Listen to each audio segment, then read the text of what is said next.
हाँ जी, आप सभी कैसे हैं warrior. Welcome to CSC Gurukul channel.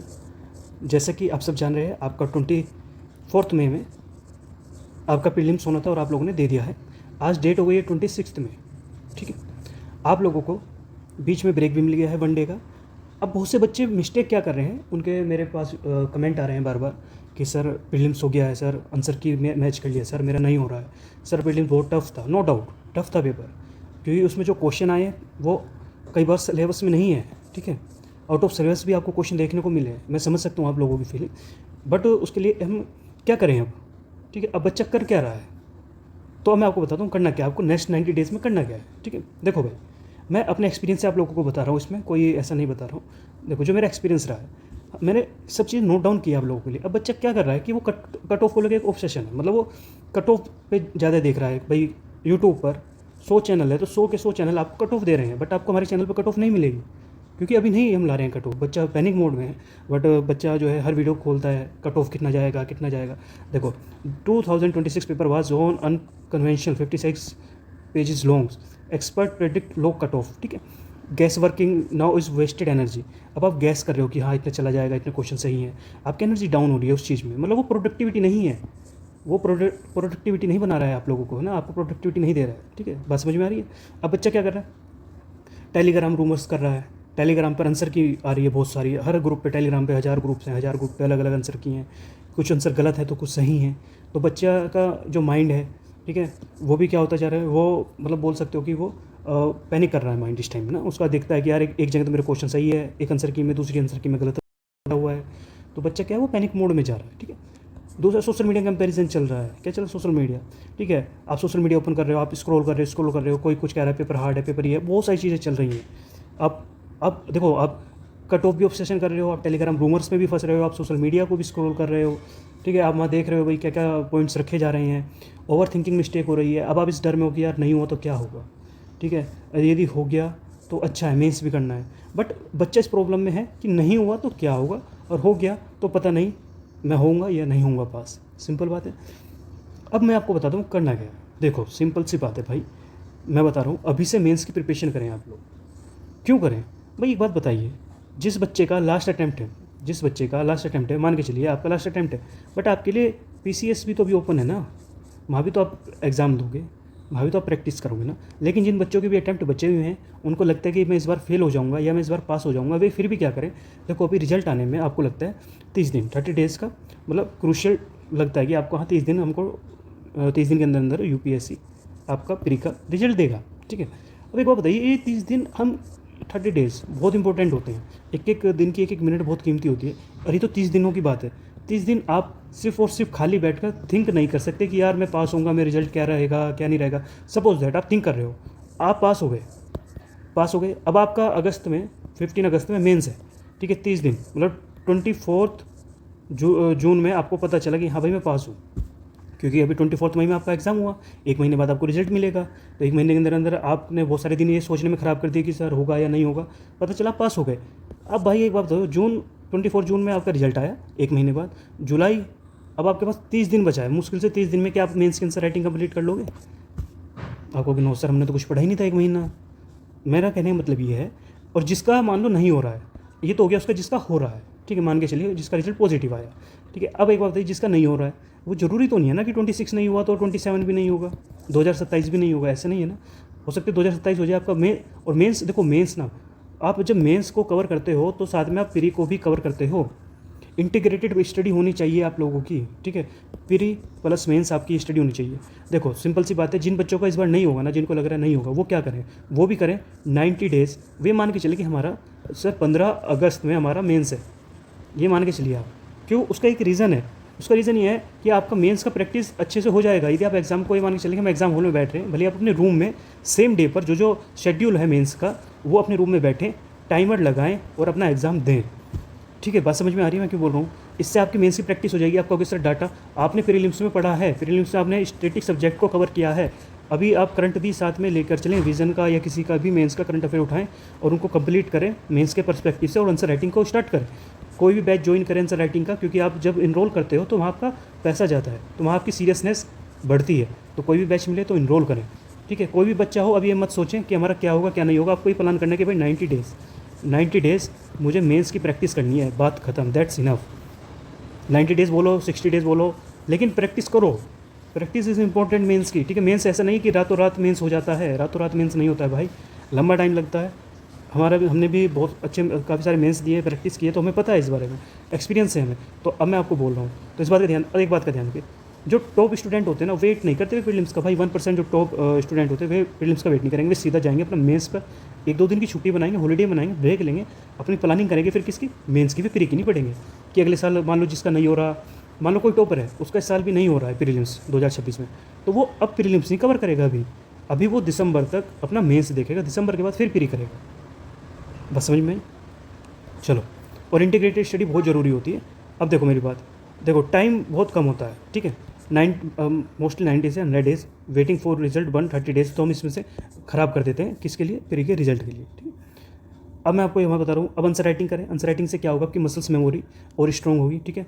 और आप स्ट्रक्चर देखो, जो आंसर राइटिंग है ना, बहुत से बच्चों को आंसर राइटिंग भी नहीं होती। मान लो आपका प्री हो गया, मेंस आंसर राइटिंग आप उसमें माहिर हो नहीं, तो कट ऑफ कहाँ से बनती है, आप कहोगे सर मेंस से ही तो बनती है ना, प्री का तो नहीं कट ऑफ में नंबर ऐड होता। तो बताइए इंपॉर्टेंट क्या है, फिर मेंस भी इंपॉर्टेंट है बहुत ज़्यादा। तो इसलिए आपको स्ट्रक्चर में लिखना आना चाहिए, आपको एग्जाम्पल, कंटेंट, प्रेजेंटेशन यानी चाहिए। ये सब रातों रात नहीं आती है, टाइम लगता है। बस समझ में आ गई, कोई दिक्कत। देखो 8 लाख से ज़्यादा बच्चा फॉर्म भरता है यूपीएससी का, मेंस कैंडिडेट कितने बैठते हैं, 12,000 बैठते हैं। ये 12,000 वे हैं जो विदाउट रिजल्ट की मतलब विदाउट रिजल्ट अनाउंसमेंट का जो है वेट नहीं करेंगे, वे तुरंत अपना क्या करेंगे, अपना प्रिपरेशन करना स्टार्ट करते थे आफ्टर प्रीलिम्स के 2 डेज़ या 3 डेज़ में, ठीक है। Serious aspirant are already studying, वो स्टडी करता रहेगा भाई, उसको इफेक्ट नहीं पड़ता। जब हम अपने एग्जाम दे रहे होते हैं या हम खुद एक्सपीरियंस है, तो हमें हमारा जब एग्जाम हो जाता था ना, तो एक दिन बाद ना हम खुद अपनी चेयर पर बैठते थे और अपनी स्टडी करते थे। उसका रीज़न, क्योंकि उसका रीज़न ये है कि भाई कंटिन्यूटी ब्रेक नहीं होनी चाहिए। बस समझ में आई? तो इसलिए the competition does not pause, competition रुकने वाला नहीं है। 12,000 क्लियरिंग द एग्जाम और ऑलरेडी राइटिंग आंसर, समझ रहे हो, वो प्रैक्टिस कर रहे हैं। तो आप भी प्रैक्टिस करो, ठीक है। आपका होता है प्रीलिम्स से नहीं होता, उससे नो मैटर, बट आप मेंस की प्लीज़ प्रैक्टिस करें, ठीक है। द विन, देखो द विन विन लॉजिक, ठीक है। बुल्ड मेन माइक्रो नोट्स, अपने नोट्स बनाएं, माइक्रो नोट्स बनाएं। नोट्स बनाना जरूरी है, बच्चों के पास मेंस के नोट्स नहीं होते हैं इस टाइम। नोट्स होते हैं वो 4-4 पेज के होते हैं, 1 पेजर नोट्स बनाएं। GS1 धीरे धीरे आप पढ़ोगे ना, आपको खुद समझ में आने लगेगा कि GS1 के 1 पेजर नोट्स कैसे बनाने हैं, एग्जाम्पल कौन सा देना है, सेकंड ARC रिपोर्ट लर्न करनी है, कौन कौन सी रिपोर्ट डाटा के लिए बेस्ट है, ये आप सबको देखना होगा, ठीक है। आपको एथिक्स में एग्जाम्पल्स ऐड होने चाहिए आपके, तो ये सब आप करोगे जब आप प्रैक्टिस करोगे, बिना बिना प्रैक्टिस के नहीं आएगा, ठीक है। समझ रहे हो? तो देखो माइक्रो नोट्स होने चाहिए। Now is the only way to secure to top rank to 2027 में या 2026 में, ठीक है। यदि जिसका क्लियर नहीं हो रहा वो 2027 में रैंक निकालेगा, क्योंकि वो प्रैक्टिस में है। प्रैक्टिस आपको क्या करती है, परफेक्ट बनाती है। बस समझ में? चलें आगे बढ़े। देखिए 90 डेज मैनी स्ट्रेटेजी, ठीक है। आपकी स्ट्रेटेजी क्या होनी चाहिए, a parallel processing approach to complete syllabus coverage, ठीक है। समझ गए? मतलब GS पेपर होना चाहिए, स्टैटिक प्लस डायनेमिक दोनों आप कवर करें। करंट अफेयर्स इंटीग्रेशन करें, उसके साथ ऐड करें, ऐसे प्रैक्टिस करें एवरी संडे और सैटरडे में, मतलब संडे और सैटरडे में आप क्या करें, ऐसे की प्रैक्टिस करें, ठीक है। करंट अफेयर्स को डेली थोड़ा पढ़े मेंस के पर्सपेक्टिव से, ठीक है। कोई भी एक मैगजीन या न्यूज़पेपर आपने नोट्स बना रखे हैं, वहाँ से कवर करें। GS पेपर स्टैटिक डायनेमिक्स करें, ठीक है। आपका एथिक्स अच्छा होना चाहिए, एथिक्स में आपका मतलब हाई रोल होता है इसका भाई, एथिक्स का ना। तो बिल्ड आपका मतलब रियल लाइफ स्टडीज़ होनी चाहिए। कोई एडिटोरियल आया है उसमें कोई केस स्टडी है या कुछ एग्जाम्पल, इसको ऐड करें। ऑप्शनल सब्जेक्ट को अच्छे करें, ऑप्शनल सब्जेक्ट आपको पता है कि रैंक डिसाइडर होता है ऑप्शनल सब्जेक्ट, बस समझ में। तो ये सब चीज़ें कवर करें। अब आप कहोगे सर ये कवर कहाँ से करें, मैंने आपको बोला कोई भी बैच लो भाई, किसी का भी लो, उसमें इनरोल करो, ठीक है। मैं नहीं बोलता कि महंगे से महंगा लो भाई, 25,000 30,000 इतना मत लो। हाँ आपके पास पैसा है, आपको लगता है कि भाई हम ले सकते हैं, ज़रूरी नहीं है ना कि भाई 25,000 का बैच भी आपको अच्छी क्वालिटी दे। हो सकता है इसकी जगह भाई 600 रुपये, 700 रुपये, 1,000 रुपये का बैच भी आपको अच्छी क्वालिटी दे। वो डिपेंड करता है कि आपके लिए कौन कितना काम कर रहा है, ठीक है। चलिए आगे। डेली रूटीन आफ्टर प्रीलिम्स क्या होना चाहिए आपके लिए, कुछ नहीं करना है। मॉर्निंग में 2 आवर न्यूज़पेपर करंट अफेयर का देना है, 3 से 4 आवर GS स्टडी पढ़े और 1-2 आवर आप आंसर राइटिंग को करें 2 घंटे, ठीक है। आफ्टरनून में, मिड डे में GS स्टडी, आफ्टरनून में आंसर राइटिंग, इवनिंग में अपने अकॉर्डिंग ही अरेंज कर लेना। जरूरी नहीं है कि मैं मॉर्निंग में बोला था मॉर्निंग में करोगे, आप अपने अकॉर्डिंग अरेंज कर लेना, ठीक है। ऑप्शनल सब्जेक्ट कवर करें, नाइट में रिवीजन कर लें एक बार, ये सब चीज़ें करते रहे, रूटीन में रहें, फ्लो में रहे। और हेल्थ का ध्यान रखें, एक वर्कआउट भी करें, वर्कआउट सेशन भी रखें अपना बना आवर का, क्योंकि हेल्थ इज़ इंपॉर्टेंट। आप पढ़ते तो जा रहे हो आपका, लेकिन हेल्थ ख़राब होता जा रहा है। आप एग्जाम हॉल में एग्जाम देने से पहले यदि बीमार पड़ गए हो, चीज़ें होने लगी आपके साथ, स्ट्रेस होने लगा, बहुत सारी चीज़ें होती हैं, एंजाइटी होती है, तो आपकी सारी की सारी जो स्टडी है उस पर पानी फिर जाएगा। इस बात का ध्यान रखना है, ठीक है। आओ आगे बढ़ते हैं।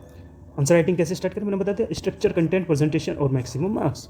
आपका स्ट्रक्चर आपको पता है कि इंट्रो अलग अलग टाइप से कर सकते हैं स्टार्ट। लाइक GS1 पेपर में आप किसी रिपोर्ट को मतलब शो कर सकते हो कोई, ठीक है। आप चैलेंजेस है तो किस चैलेंजेस के बारे में बहुत सारी चीज़ें होती हैं, ठीक है। कुछ आर्टिकल्स के बारे में आप बता सकते हैं, ठीक है। और अब जो बॉडी है आपकी, बॉडी के भी रूल होते हैं अलग अलग, आपको मतलब सॉल्यूशन भी देना होता है, सॉल्यूशन भी देना होता है, चैलेंज भी करने होते हैं, गवर्नमेंट के इनिशिएटिव क्या है वो सब बॉडी में आपको रखना होता है, कंक्लूजन भी आपको देना होगा। मतलब ये सब एक मैंने आपके लिए पैराग्राफ बनाया था, ये आप लोगों के लिए मैंने रखा था, ठीक है।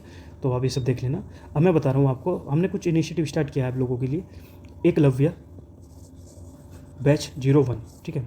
ये प्रैक्टिस बैच है, डेली आंसर राइटिंग का बैच है आप लोगों का। इसमें डेली आंसर राइटिंग होगी। हम 3 मेंबर्स की टीम है, जिसमें RG सर हैं, मैं हूँ और अमन सर है, ठीक है। तीनों के पास 5 ईयर्स का आपका एक्सपीरियंस है, टीचिंग का भी और अपने अदर एग्जाम्स का भी, क्वालिफाइंग का भी। हम लोग इंटरव्यू तक हम तीनों भाई गए हुए हैं, ठीक है। हम लोगों ने एक टीम बनाई, हमने सोचा बच्चों को अपनी साइड से कुछ अच्छा दिया जाए, बहुत ही अच्छा दिया जाए, और वो भी ऐसे मिनिमम प्राइस पर जिसमें बच्चा को कोई प्रॉब्लम ना हो, और बच्चे किसी भी बैकग्राउंड से हो, चाहे लोअर फैमिली से हो या कोई मिडिल फैमिली से हो, उनको कोई प्रॉब्लम नहीं, सब इक्वल हो, सब इसको एक्सेस कर पाएँ, ठीक है। देखो भाई, हमारा क्या प्लान है, right better score higher success together, ठीक है। UPSC answer writing practice batch 01 हम ला रहे हैं। इसमें हमने सीटें लिमिटेड रखी हुई हैं, ठीक है। देखो ये हिंदी मीडियम के लिए 30 सीटें हैं और 30 सीटें हमारे इंग्लिश मीडियम के लिए, टोटल 60 सीटें हैं, ठीक है। इसका रीज़न क्या है कि हम नहीं चाहते कि हमारे पास क्वांटिटी इतनी हो जाए कि हमारी क्वालिटी डाउन हो जाए। हम चाहते थे क्वांटिटी और क्वालिटी को दोनों को इक्वल रखें, ठीक। पहली बात तो ये है। हम आपको इसमें दे क्या रहे हैं, क्योंकि हम इतना कुछ दे रहे हैं वो इसलिए दे पा रहे हैं क्योंकि हमने सिर्फ 60 बच्चों को चूज़ किया है। उसका रीज़न 1-to-1 सेशन होगा, मॉडल आंसर मिलेगा विद सिनॉप्सिस, प्रैक्टिस क्वेश्चंस आपको करंट अफेयर थीम पे मिलेंगे, कोई दिक्कत नहीं है। करंट भी हम आपको कवर कराएंगे, PYQ सेशन होगा, वीकली आप लोगों को टेस्ट मिलेगा, ठीक है। ये सब आपको मिलेगा। अब हमारा थोड़ा देख लीजिए, RG सर जो है वो XIRSC इंडियन रेलवे में सोशियोलॉजी ऑब्सलिस्ट है। एक्सपीरियंस का मैंने बताया आपको 3-3, 4-4, 5-5 साल का हम लोगों का एक्सपीरियंस है। मैं विश्ववर्मा नेटजेट क्वालिफाई हिस्ट्री, ठीक है, और हमारा हिस्ट्री और मेरा ऑप्शनल से स्पेशलिस्ट हूँ। एक्सपीरियंस है GS फैकल्टी का अच्छा खासा, कोई प्रॉब्लम नहीं है। अमन सर हमारे जो हैं एक्स फैकल्टी ISOPedia के भी हैं, इन्होंने क्रैक एकेडमी भी पढ़ाया हुआ है, और ये एक्सपीरियंस GS फैकल्टी है, इनके भी प्रीलिम्स इंटरव्यू निकले हुए हैं। तो आपको हमारी तरफ से कोई प्रॉब्लम नहीं होगी, हम आपकी गाइडेंस में कमी नहीं करेंगे, ठीक है। मेंटरशिप भी दे रहे हैं, 1-to-1 सेशन भी हो रहा है आप लोगों के लिए। बच्चे को मेंटरशिप ये नहीं कि स्टडी से रिलेटेड, उसका कोई भी पर्सनल इशू है वो हमसे बात कर सकता है कि सर मुझे इस टाइप का स्ट्रेस है, हम उसको अपनी साइड से सॉल्व करने का कंप्लीट 100% देंगे, ठीक है। ये बैच जो स्टार्ट होने वाला है सर, ये देखो 28 मई में आपको ओरिएंटेशन, इसका वीडियो मिल जाएगा, ओरिएंटेशन वीडियो मैं डाल दूंगा। पहली बात ये, ठीक है। 699 हमारी फ़ीस है, 699 हमारी फ़ीस है। छोटी सी फीस रखी है, कोई हाई नहीं रखी है कि बच्चा अफोर्ड कर पाए, इसलिए, ठीक है। 28 में हो जाएगा। जो क्लासेस स्टार्ट होंगी प्रैक्टिस की वो 5 जून से होंगी। और जो ये टेलीग्राम लिंक है ना, ये टेलीग्राम लिंक ये है जो मैं आपको दे रहा हूँ, आप इस पर भी कर सकते हो नो डाउट, बट मैं बोल रहा हूँ कि आप इस पर करना। CSC बड़ा होना चाहिए और गुरुकुल जो है वो छोटा होना चाहिए। जब आप इस लिंक पे जाओगे तो आप एक चैनल आपको मिलेगा जिसका नाम होगा CSC Gurukul support, CSC Gurukul support बोलेंगे हम जिसको। उस चैनल पे आप हमको क्या करोगे, आप मैसेज करोगे कि सर मुझे ये ज्वाइन करना है ग्रुप, ठीक है। आप इस पर भी कर सकते हो मैसेज, उस पर भी, ठीक है, कि सर हमको ये ज्वाइन करना है। तो वहाँ पे हम आपको एक बार कोड देंगे, उस बार कोड पे आप पेमेंट कर देना, और पेमेंट के बाद आप हमें क्या करना, स्क्रीनशॉट भेज देना, हम आपको ग्रुप में ऐड कर लेंगे जो हमारा प्रैक्टिस ग्रुप है, ठीक है। अभी जो मैं आपको बताने वाला था, टाइम कम है ना, तो इसलिए मैं बोल रहा हूँ कि हाँ 5 जून से हमारा ये स्टार्ट होगा। 5 जून से हम आपको आंसर राइटिंग देना स्टार्ट कर देंगे, और उससे पहले हम आपको ग्रुप में एक PDF दे देंगे कि किस दिन क्या होगा, ठीक है, क्या क्या आप किस डेट में हम आपको क्या क्या कराने वाले हैं, GS1 GS2 GS3 कैसे चलेगा, सब एक बोलते हैं कि सिस्टमेटिक वे में आपको प्रोवाइड कराएंगे। तो आप उसको क्या करना है, अपने डे के अकॉर्डिंग अपनी प्रैक्टिस स्टार्ट कर देना है। 5 जून क्यों रखा है, 28 से तो एडमिशन स्टार्ट हो रहा है, 5 जून इसलिए रखा है कि आप आपका जो डे है, मान लो Day 1 में आप क्या करोगे, Day 2 में क्या करोगे, उसके हिसाब से आप अपना थोड़ा सा रिवाइज कर लो, प्रैक्टिस कर लो लिखने की ना। और बाकी तो हम कराएंगे आपको नो डाउट, बट ये कि बच्चा प्रिपेयर हो जाए, है ना, तो वो वाला काम है, हमने इसलिए प्रोग्राम रखा है इस चीज़ में, ठीक है। 1-to-1 सेशन है, वीकली आपका टेस्ट है। 1-to-1 सेशन हमारा संडे में होया करेगा, सॉरी हम क्या करेंगे, संडे टू संडे में वीकली सेशन, संडे में। उसका रीज़न क्या है संडे टू संडे में करने का, उसका रीज़न ये है कि एक हफ्ते में आपकी जो रिपोर्ट है उसमें हम पूरी चर्चा करेंगे, कहाँ कहाँ आप लोगों की कमी रही है, आपका क्या डाउट है कि सर मेरा ये चीज़ें प्रॉब्लम कर रहा है, पूरी इस पर बैठ कर बात होगी। 1-to-1 होगा, तीनों भाई हम रहेंगे, तीनों आपकी फैकल्टी रहेंगी, तो आपको पूरी हेल्प मिलेगी, कोई प्रॉब्लम नहीं होगी हमारी तरफ से, ठीक है। तो आप हो सकता है इसको ज्वाइन कर सकते हो, नो डाउट। अब हमारी जो मेहनत है वो आपके साथ रहेगी। तो सीट लिमिटेड है, तो इसलिए अपना जितना हो सके जल्दी कर दें। कुछ एडमिशन हो चुके हैं, अब तक 15 एडमिशन हम लोगों ने ले लिए हैं, ठीक है। क्योंकि कुछ बच्चे हमारे साथ जो पहले से जुड़े हुए हैं उन्होंने बोला सर हमें तुरंत कर दीजिए, लॉन्च डेट से पहले हो गया, बट आपके लिए है सीटें, आप आओ, कोई दिक्कत नहीं है, जो होगा हम अपने आप से मैनेज करेंगे, आपको कमी नहीं होने देने की, ठीक है। तो चलिए आज के लिए इतना ही रखते हैं आप लोगों के लिए, और प्लीज़ स्ट्रेस मत लो, अपना प्रैक्टिस करो, अब मेंस की प्रैक्टिस करो, जिसका हो रहा है नहीं हो रहा है, लेकिन मेंस जरूर करें, मेंस रातों रात नहीं आता है, ठीक है। आप सभी का थैंक यू, बहुत बहुत धन्यवाद यहाँ तक मेरे साथ बने रहने के लिए, धन्यवाद, थैंक यू।